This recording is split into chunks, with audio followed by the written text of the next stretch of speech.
Good morning, everyone. Hi, how's everybody doing today?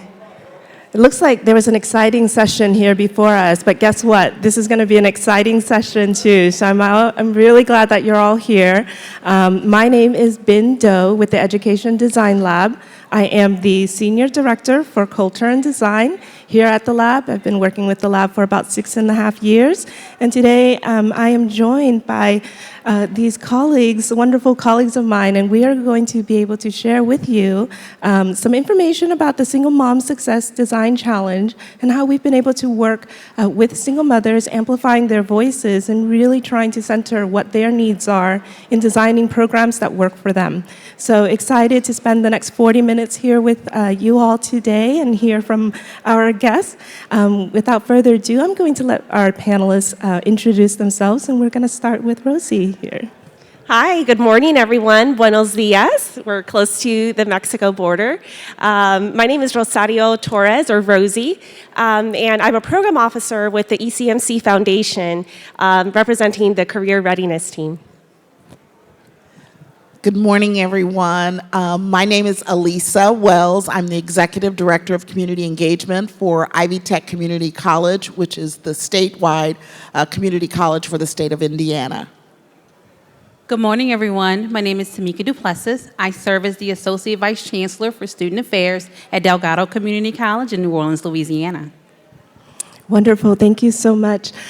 So just by ways of background for a little bit, the Single Mom Success Challenge started around 2018, where we worked with this ECMC Foundation to really try to select schools, institutions, community colleges specifically in the nation, who are really ready and really wanting to intentionally design services and responses to single mothers, their single mother learners on their campus. This is very much a focused population. We understood, and what we knew about the data and the research out there was that single moms make up approximately 10% of college students. In some community colleges, that population can be up to 30%. And this is a population that was not often designed specifically for, and so we wanted to work with schools who are very intentional about designing for this population. And so we have 2 of our 4 cohort members here, so representatives, of course, from Delgado Community College and Ivy Tech. We also have Monroe Community College in Rochester, New York, and Central New Mexico Community College in Albuquerque, who are not joining here with us here today, but they were also part of the cohort. And I wanted actually to just hear from our colleagues here to ask, why was this population important for you at your campus in thinking about how do we design services for? And Dr. Duplessis, if we could start with you. Absolutely. So our student demographics really dictated, or let me say necessitated, our work in this space. Delgado Community College serves about 18,000 students annually.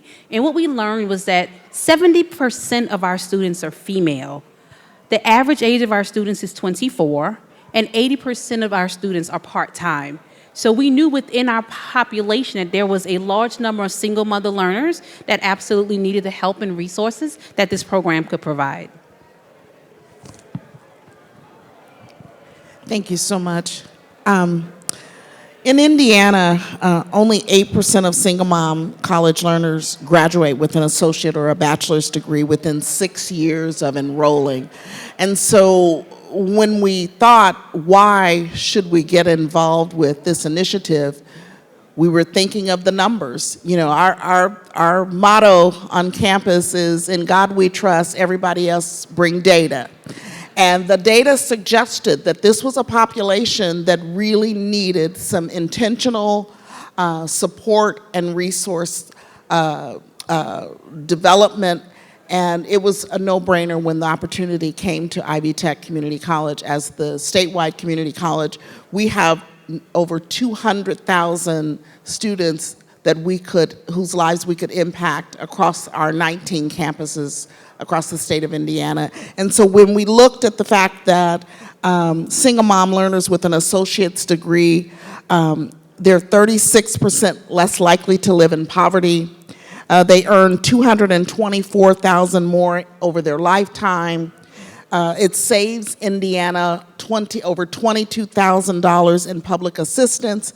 They contribute more than $45,000 more in lifetime taxes than someone with only a high school diploma. Those numbers made it necessary for us to be very intentional to serve this population. Thank you, Alisa. And from ECMC Foundation's perspective, we've actually been investing in the success of single mother students since 2016. And one of our initial investments was actually a research grant to the Institute for Women's Policy Research Center. And that grant was really in response to, there was very little that we knew about this population at that time. We didn't know the size of the population, and we didn't understand the specific needs in order to support them. And so through that investment, we learned a lot. We learned so much about their needs, and what we know of today, which really uplifts and echoes what you all have shared, that this was a very sizable population, and that in fact 1.7 million students, undergraduate students in the United States, are single mother students, more than 1 in 10. And a disproportionate amount of those single mother students are women of color, and about nearly 9 in 10 are living near or at the federal poverty level. So for us, that really made our commitment very strong to continue investing in this population. And given our focus is on community college students, community colleges just play such an important role in being able to educate and train adult learners, specifically single mother learners, to be able to obtain high quality jobs, higher wages, and often this is not talked about as well, but benefits as well, to be able to provide for themselves and their families.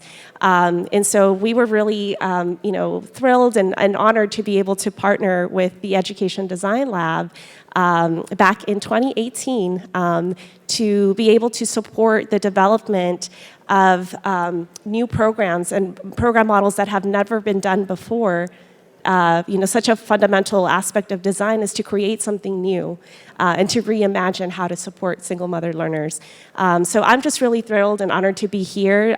Excited that you all get to hear directly from Alisa and Tamika about the amazing work that they're doing. No, thank you, all of you, and of course, thank you to the ECMC Foundation. I remember these early conversations back in 2018 when we first started to talk about the foundation. You heard a lot of references to some of the data about single mother learners and some of the, just population and how economically their success impacts regions, local regions. And I would say, when we first started this, one of the things that was most striking and startling to me was actually the absence of data. There was very little mechanisms in place to actually truly understand and track learners, the single mother learners on a specific campus. And these were all part of the design. When we came into this work, there was no solution in place.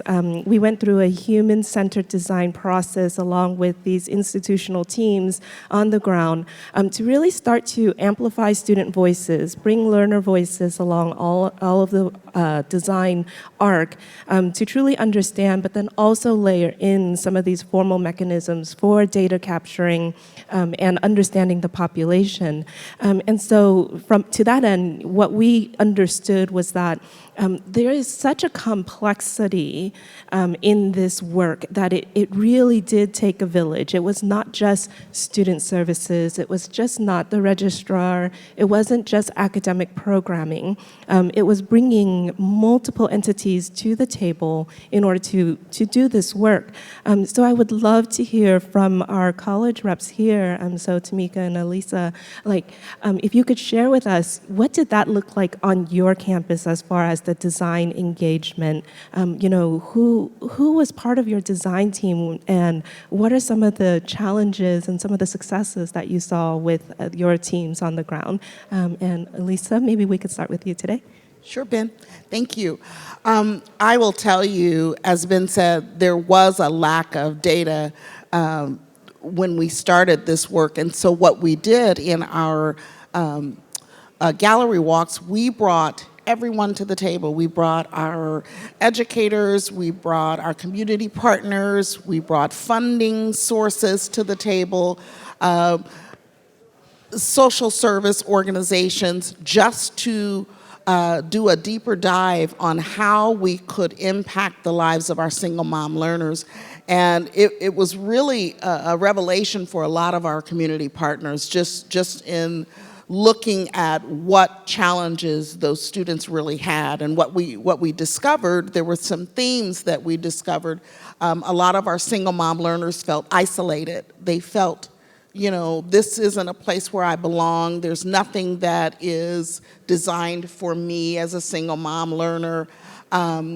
They also experienced feelings of time poverty. Often, as a single mom learner, you have to work, you have to take care of the kids, and everything in between. And so time was a precious commodity, and so they suffered from time poverty. And then lastly, they were really motivated. Their career goals, achieving their educational goals meant changing the trajectory of their family. It addresses generational poverty. And so there were so many people that were key in making this initiative a success. In one of our campuses, Ivy Tech has 19 campuses across the state. I actually am housed at the campus that's in Muncie, Indiana, which is about 60 miles south of Indianapolis, which is the capital of Indiana. But what we did in our area, we talked to some of our funders, and they were so compelled to help us with this initiative and to deal with some of the themes that came out in this work, that we repurposed over $600,000 to build a center that is called the Intercultural Center for Inclusion. Not only will it house the Single Mom Learner Initiative, but we'll also be able to serve other marginalized students in that space. This space is family friendly, so if they have a tutoring session and they need to bring their kids, we've partnered with our School of Education, Early Childhood Education, so our interns can come to that space and help care for the children while the single mom learner is receiving her tutoring. We've partnered with social service agencies so that instead of going to 5 different locations to apply for services, we bring those services to that space, and they only have to come to that one location to take advantage of other services. Also, internal support. We work very closely with what we call Ivy Cares. It is the process for students to apply for emergency funding. For example, I love to share the story about the student who had a flat tire and didn't have the money needed a new tire, didn't have the money to purchase the tire, and was going to withdraw from all of her classes. The funds that we could give her through Ivy Cares allowed her to purchase the tire and be able to continue classes. Most of us in this room think, oh gosh, a tire, that's not a catastrophic situation. But for a single mom learner who's on a limited income source, it actually is a catastrophic situation. And so all of those players are important in helping wrap around these single mom learners and help them to get from here, wherever here is, to graduation. So everyone's important, you're right. So our experience was very similar. I just wanted to elevate for a second the gallery walk, because I want to share with the room what happens and what the gallery walk was. So for us, it gave us an opportunity to bring in various community stakeholders, both internal to the college and external. Even the mayor of the city of New Orleans, LaToya Cantrell, attended. So just kind of give you a breadth and depth of scope of who was there. But it gave us an opportunity to see our student experience through the students' eyes. We were able to walk in their shoes and have a better understanding of how our practices and policies affect them. Everyone who attended this gallery walk was moved, and many of them to tears. And what emerged from that was a renewed sense of commitment to our single mother learners and understanding the role that they play in community. When we talk about poverty, when we talk about crime rates, single mother learners, if we can transcend that generation, it has impacts many, many generations after that.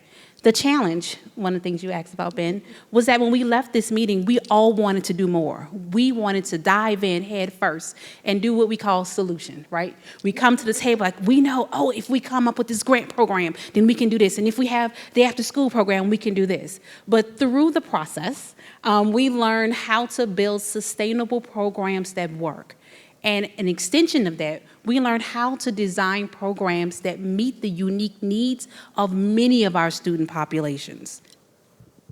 No, thank you so much. And you heard both of these ladies here talk about the gallery walk. It is something that we often do like to emphasize, because at this gallery, prior to the gallery, what we do, and part of this amplifying student voices, is we actually get to sit down and talk to the learners, to these single mother learners. Often colleges, equipped with so much data, so much information, all the surveys, all of this embedded data that might exist, we might, take a look at this data and say, we think this is the problem, and let's go ahead and solution for it. But when amplifying learner voices, we went through, I think through the series of our process and through 4 campuses, we spoke with over, I think it was close to 300 single mother learners, and in this gallery presented just a wall of quotes of the single mother learner experience. So to that end, again, it was a very moving experience, but it helped us uncover some of these themes and some of these pockets where we can think about solutions outside of the box. Again, at this point, we were a few months in, and we were starting to, not only be able to validate some assumptions that we did have, but learn to a deeper level. Because for the single mother learner, when there is a tire that's blown, it is a catastrophic event. It could be severe for some of us, but it could be the mechanism that actually disrupts a learner from ever returning. We heard a lot about the motivations of single moms as well, so some of the disruptors, but some of the good and highlights. We heard so much from single moms that it is their children, their families, that is the impetus and really their motivation for being at school. But then at the same time, it is, often whenever they have commitments that have to prioritize their family, they're being pulled in other directions. And so, I remember just having a lot of conversations with the schools and in thinking about this, and really, it boiled down. And when we, some of the insights and some of the things that we were able to uncover and working with each of the schools was, how do we arrive at a solution? How do we really anchor in to say, we know that this is on the right track to honor single moms? And we had a set of criteria that we called design criteria. And we said, in order for a solution to work for moms, it really needed to be able to help elevate her sense of agency at the college. She needed to be able to make the choices for herself, amplify her sense of belonging. So you heard, single moms, again, did not feel that solutions were necessarily designed for her. So how do we really create an environment that she felt like she belonged, that this was her space, and then also be able to help her grow in the direction that she wants to grow. So, it sounds a little vague, but it's open, because we know that for single moms, they really can go in any direction that they want, and we really wanted to create the space for that. So I would love to hear a little bit more, if I may ask, from Tamika and Alisa, to talk about your pilots, the programs that were designed. And Tamika, maybe we could start with you here. So with this challenge, we learned so much about our students in the area of student basic needs. So we know what the basic needs of students are. But for single mothers, they are particularly a unique set of student basic needs. And what we learned is how to deliver those services in a way that upheld their dignity and respect, making sure that we understood the stigmas associated with accessing service and what that service model looked like. So part of our programming is that we have a flexible learn and earn, where we allow single mother learners to go to school and work with employers to have part-time jobs that allow them the freedom and flexibility not only to attend school, but also take care of their children. Other aspects of our program, I'm trying to think, there's so much, is our... The Delgado app. Yeah, absolutely. So making sure that students felt that sense of community and having that community with one another on campus is extremely important to not only foster their sense of belonging, but also help them to understand that there's a community of individuals that are just like them, that are willing to support them in their times and needs. So we relied on our Delgado Community College app, which looks a lot like Facebook, but we have a unique channel and feed for our single mother learners. And to be honest, it really fostered that need and that sense of belonging, a need to reach out to like-minded individuals who have similar shared experiences. We have other programs for them that literally just speaks to their need to be human and understand that they are in a unique situation in our community and that we all support them in all of their endeavors. Awesome. I get so excited hearing what's going on across the country in this work. This work is so important. And so I as a single mom learner, when I was pursuing my undergrad, I didn't have these kinds of support systems in place. I did have a wonderful family support that enabled me to, had I not had that, I would not have been able to finish my degrees. And so I always get excited hearing all across the country that single mom learners are being supported. One of the things that we're doing at Ivy Tech is we created an initiative called IPASS, I-P-A-S-S. It's Ivy Parents Achieve Success with Support. The first thing we did to create that sense of community is we have a student success course. It's called IVYT. It's required for every student. We created a cohort specifically for single mom learners. One, the course, we handpicked the instructor who would teach the course, and it was only for single mom learners, and they were paired together with other single mom learners, like-minded folks with a shared vision so that that peer-to-peer mentoring could happen organically. We created that course and offered it at various times. A lot of people during the pandemic were able to course correct and go all virtual. For community college, that was truly a struggle for our students for various reasons. One of the things that came out of the single mom learner research is our moms wanted an opportunity to learn anywhere. And so Ivy Tech now has a course.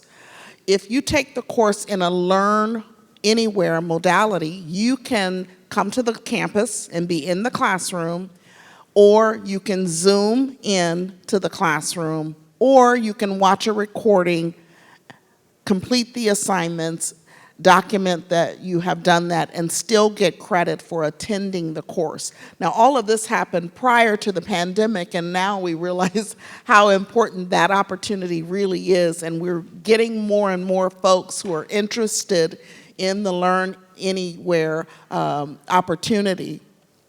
The other thing that we're doing to build the connection with other classmates is we have a monthly meeting that we call Parent Cafe, where we pull the single mom learners together to just have an instructional hour with coffee and cookies and brownies, and you know, if you feed them, they will come.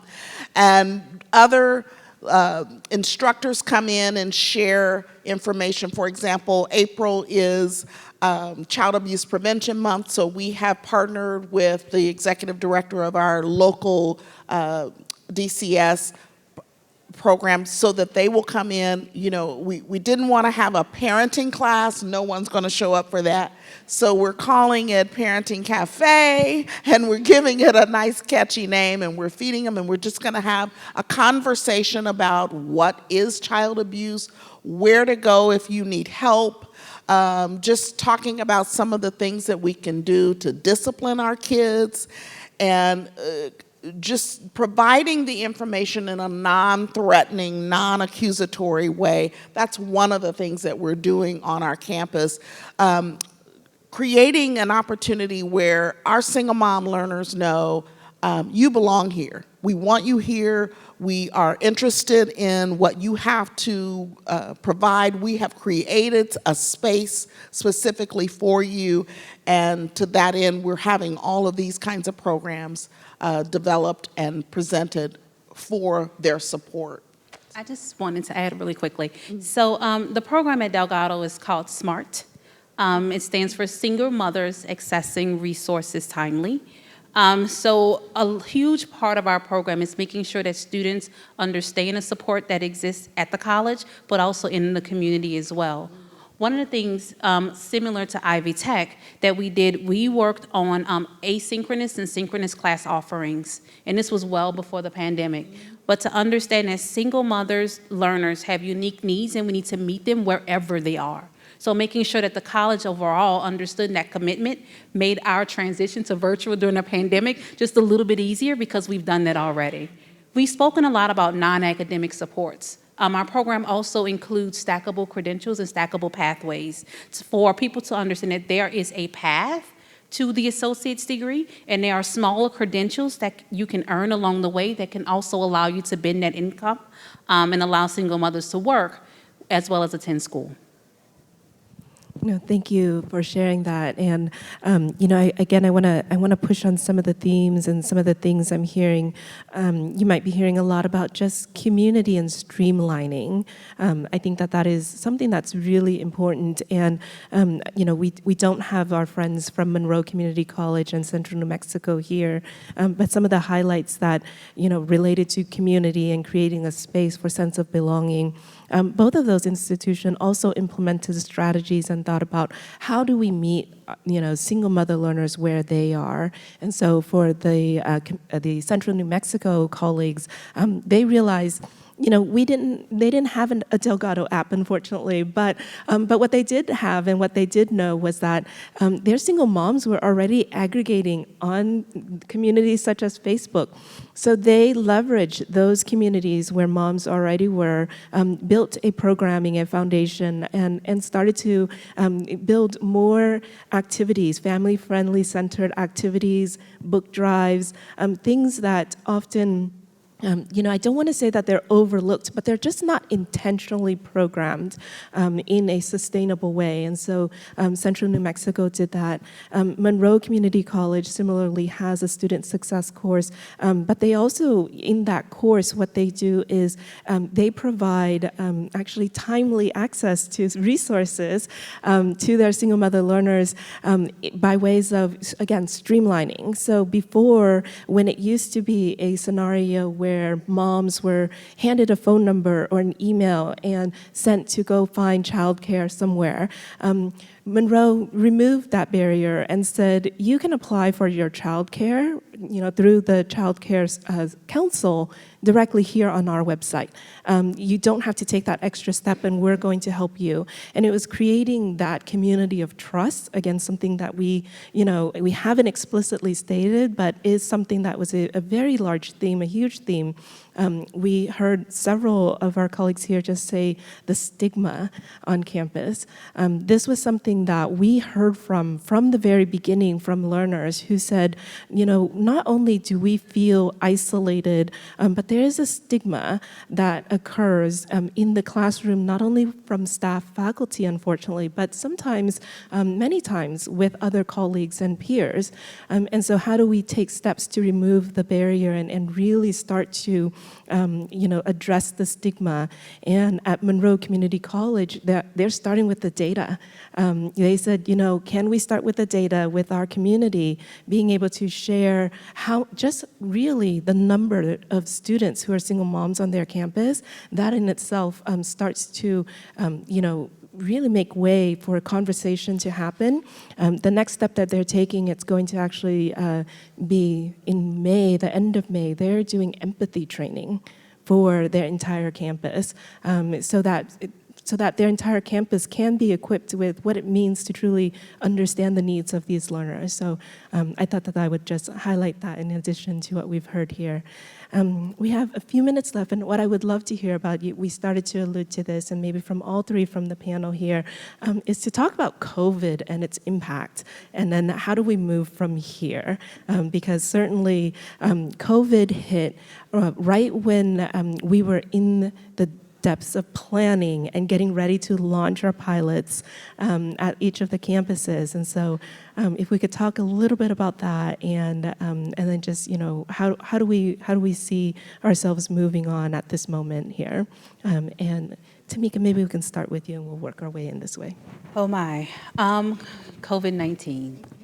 So if you think about the beginning parts of COVID, right? So February 2019, the city of New Orleans hosted the biggest free show on earth, Mardi Gras, right? Where hundreds of thousands of tourists worldwide descend upon our city in enormous, elaborate, fun-filled dancing, beads, parades, fashion. But what happened in the months after that led to New Orleans being one of the largest hotspots of COVID-19 at the beginning of the pandemic. It wreaked havoc on our city, our students, our single mom learners, right? So what we ended up doing is really taking a close look at how do we meet students where they are. The shift to digital interventions is something we had to embrace early on. Text messages to check in with our students, relying on the Delgado app, because in-person supports, on-campus supports was no longer an opportunity.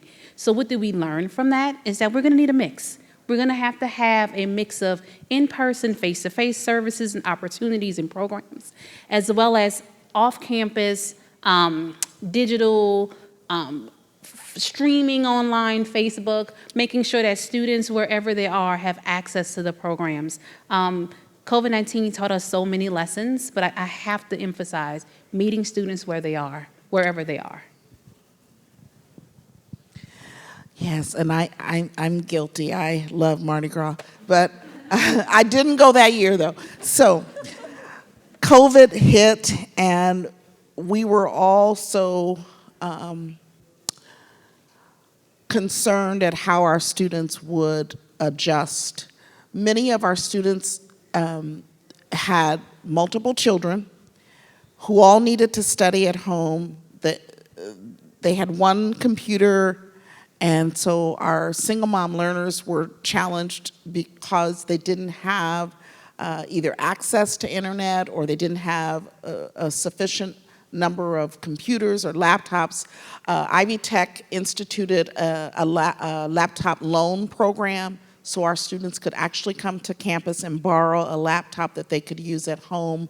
We partnered with our local housing authority to work with the cable companies so that they could get internet at a drastically reduced cost, in most cases like $9 a month. And then we had scholarship funds where we would pay for that if they were not able to pay for that. We had hotspots in our parking lot so that students could actually come to campus and work in the parking lot while our campus was shut down. It was a very trying time, but as Tamika alluded to, bless you, early, we had already started Learn Anywhere, and thank God we did, because it helped our students to transition when the campus actually closed, physically closed, and they could not come on to campus and receive those services. It opened our eyes to some things that maybe we hadn't thought about before, like the lack of access to internet and computers and those kinds of things. And so we are now in a position where we are able to assist our students, again, meeting them where they are with whatever their situation is. And that all came out of our lessons with COVID. it was a challenge, but our students are incredibly resilient. And I don't know if you guys have ever read the book Grit, but it's one of my favorite books because it talks about resiliency and grit and how necessary that is when you're striving toward a goal. And what we found was that our students are very resilient, and they were able to pivot, and because of our community partners, we were able to meet their needs, and they were able to continue on. It did halt some of our processes with our Single Mom Learner Initiative. iPass was still in process, but some of the other things, we were reconstructing that space. That took a little longer.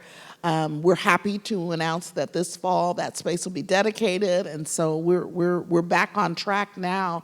But we learned a lot of valuable lessons that maybe we hadn't really thought about prior to COVID. So, yeah. Yeah, and so Rosie, I know, we of course, when the pandemic hit, as we were in our building and planning mode, there was a recognition that, we couldn't go on as normal. Nobody could. So I remember early conversations with ECMC, and just thinking about, how do we best support our institutions and moving forward? And I would just love to hear from the funder perspective, just insights that you have related to that moment and how it's really potentially just shifted, how it is that you're looking at supporting this space moving forward. Yeah, thank you, Binh.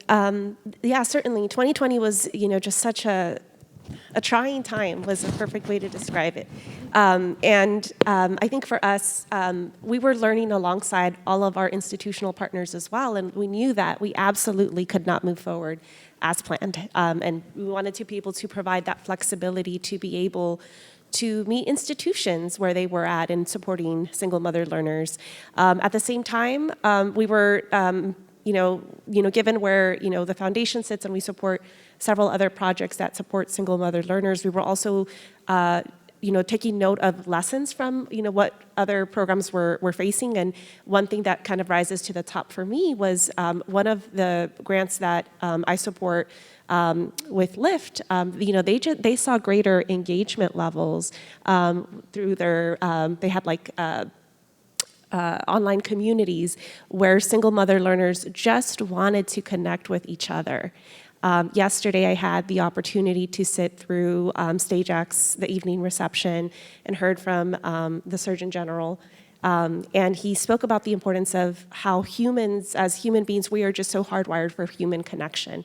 And so that, to me, is one of the biggest lessons of the pandemic, and that we're still navigating through. And how do we do it in this virtual space? How do we meet students where they are, but at the same time provide that space for flexibility to reimagine and recreate, through this design work, family-centered practices, help institutions design new policies and practices to meet single mother learners where they are.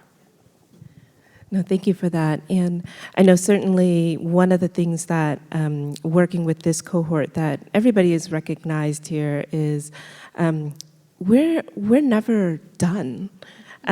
This is an ongoing process, and certainly we've seen some of the success stories, a lot of anecdotal stories, from the learner who needed the tire change to really just thinking about, there are certain components that can be scaled quite quickly as they do respond to not only the single mother learners, but to all learner needs, such as the Learn Anywhere at Ivy Tech.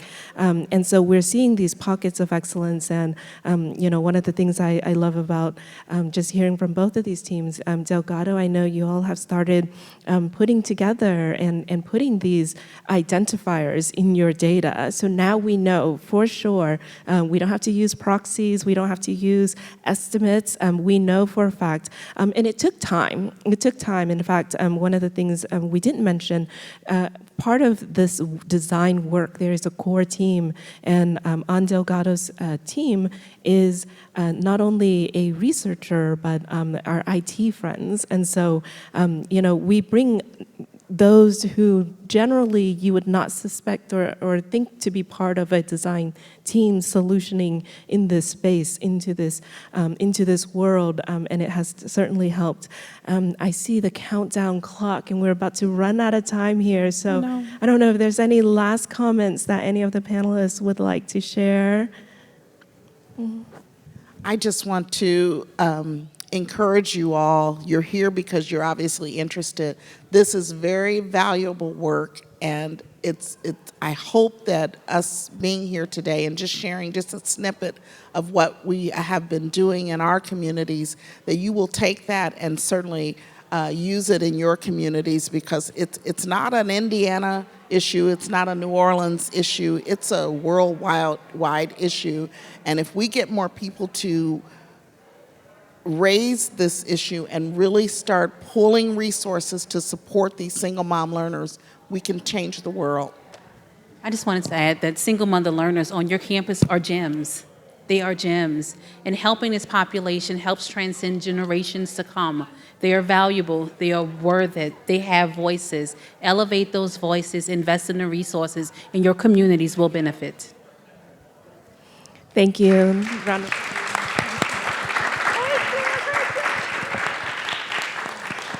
Thank you, all of you, for joining us.